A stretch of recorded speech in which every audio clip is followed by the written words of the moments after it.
All right, how to draw a simple character. It's easy, it's simple.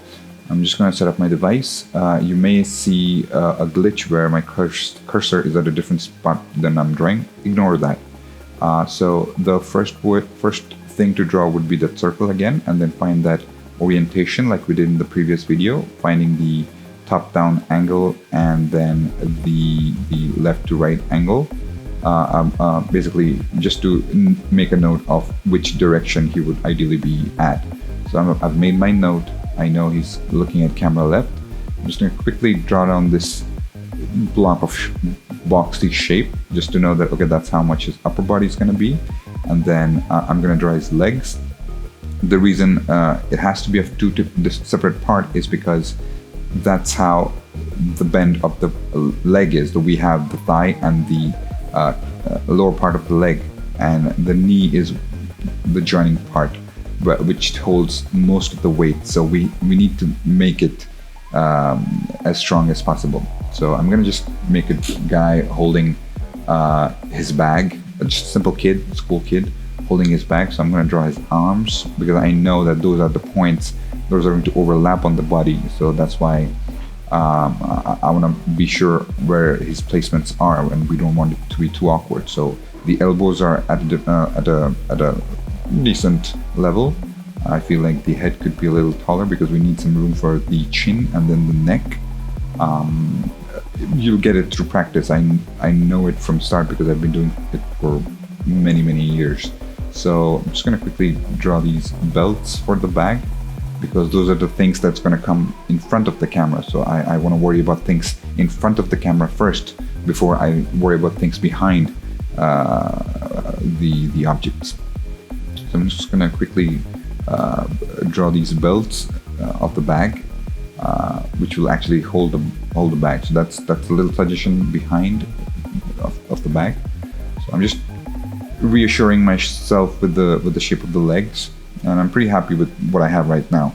So it's time to move on to the next level of basically one more cleaner draft of the concept. It could be a line art.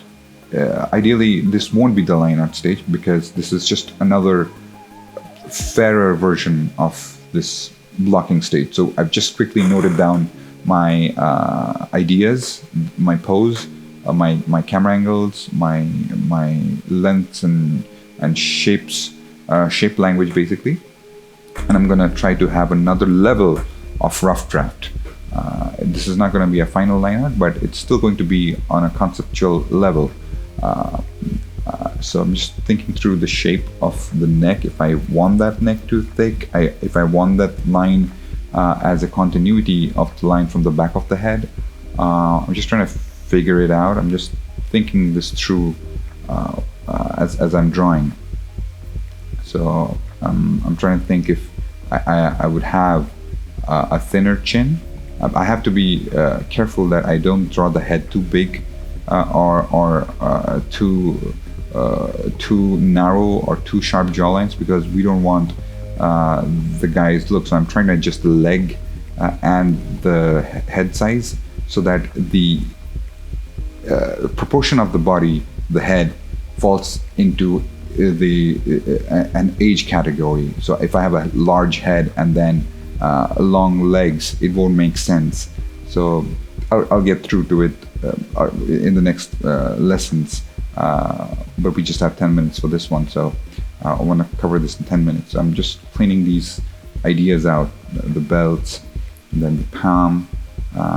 So hands and faces are something that you want to consider yourself to be a little extra careful about, because those are the first things that people, as a person, you would notice first. Hands and faces, those are the most important areas of an illustration, because those are the parts that expresses emotions the most. When you're angry, your fists get tighter. When you're sad, your fists go loose. When you're angry or sad, your face expression changes. So fists, hands, palms, and faces are very important. So you want to be a little extra careful with that. So I'm just trying to find a length of the t-shirt. I don't want it to be too old-fashioned. The new trend is to have a longer, length of the t-shirt. So I'm just trying to capture that quickly. This is not a realistic drawing. This is like a semi-realistic animation character design point of view. So I have to be smart with the lines rather than being too cautious about it being realistic. So I know that I'm trying to figure out the sleeves. The sleeves are at a critical spot behind the palm. So I don't want to draw too much that it looks cluttery or too congested. So I want to leave it at a point where it's readable enough and acceptable enough. Sometimes we have to cheat our way through. So for now, I think that's such a critical point, with the bag overlapping, with the palms overlapping, with the arms and elbows overlapping. It's just best to keep things simple at those points. So I'm just going to draw that belt running behind the palm. So I'm trying to figure out, and the belt will have a thickness. So I'm trying to draw that thickness a little bit so that it's understood that there's another material on the body on the t-shirt. I'm just defining the bag a little bit of suggestion that there are pockets in the bag. And then I think I'm happy with the length of the t-shirt. I'm going to carry forward on with the pants. And I want to draw something, let's say, a little more that's going on, like those balloon pants with those, I don't know what you call it, but it's like an elastic at the bottom of the jeans. So it's been going on for some time. So maybe I could try that, because this is a young kid. A young kid at this era would be wearing fashions those are available in the market now. So in that perspective, let's just draw something at a current time, from the current time, basically. So I'm gonna figure out that shape of the feet. Remember that the tip of the feet, you could draw it touching the ground, but some of the shoes I've seen that you must have also noticed that it's a little up, the feet's a little up. So that's just a creative choice that I'm making for this design. So it depends on the shape of the shoe. So I'm just choosing, it's just a creative choice that I'm making this shoe of this shape. Again, this is not a final realistic drawing, it's just an animated design. After this, we can have more stages of improvements, but this is like the base of what a client would ask you. So if a client asks you that, hey, I need a school kid, and he says that he's of today's generation of 2020, 2020. So this is a base design that you want to provide the client. That, okay, this is a base design, you don't want to waste too much time on it. This is something just to communicate to the client that this is what I've come up with. And after that is where the client says that I want a hair like that, or a hair or a body like that, or pants like, t-shirt like this, just other things. So I'm just trying to find a nice rhythm to the hair, to find a balancing design. I don't want too many circles, too many triangles on the head, because it just looks noisy and chaotic.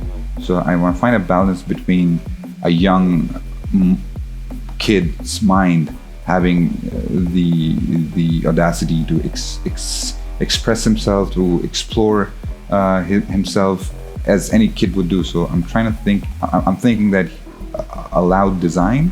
So I'm just trying to play through some sharp porcupine-y design, not overthinking it, just trying to visually figure out a language. Hairstyles are fun. You could really carry yourself into it. Hairstyles are really fun to do. So an artist sometimes enjoys the process of finding a hairstyle. It's just a fun process for anybody. So I'm trying not to distract myself with that, but just to find a decent language for this design first. So I think I'm just going to leave it at a stage like this. I'm really thinking that the face could be, it might just be looking a little older than the proportion of the body. So I'm just trying to thinking if he should have a sharper chin, but having too thin of a chin could make it look more girly. So I'm just trying to, maybe I could just leave it at what it is right now and figure out more details when I do the face details. So I think I'm pretty happy with how it looks. I'm second guessing the hair because there could be multiple possibilities of the hairstyle, and I really could explore and spend a lot of hours designing the hair, but I'm trying to limit myself to the basic first. So I'm trying to think. I'm thinking that if I want to leave the face of a Japanese manga character design, or something more American where you have more cheekbones and shape in the profile, or do I just want to leave it? I'm just trying to think this process through with some rough lines. Maybe I could just leave it at that stage as it was, and I could try to have I'll anyways need a little suggestion of the other side of the ear, just a little suggestion, and I could try to bring the hair a little bit over the ear so that the volume of the hair on the other side of the face is also justified. So I think that should pretty much, this is like a very basic scene, like a very basic character that you would ideally see in many of the animation design. This kind of design has been done over and over and again. So again, this is just a base design to communicate with your team, with your client, whoever it is. This is the base layer of the design. So I'm just gonna close this design with a little bit of facial details, the eyes and the other parts of the face. I'm keeping it simple, simple animated eyes. Just want to make sure that both the eyes are in a decent direction, not like two other direction where it looks cross-eyed. Standard relaxed face, nothing to be, he's not worried or depressed teenager, so let's just keep him smiling a little bit. So a little bit of the eyebrows. I think this is pretty much it for the base design. Yeah, that's a simple character design in 10 minutes. A base design which you can communicate with your client. This is where you can throw down your rough colors, which is another fun stage to find out the costume colors. Thank you so much for watching. This was a tutorial on drawing simple characters. Thank you.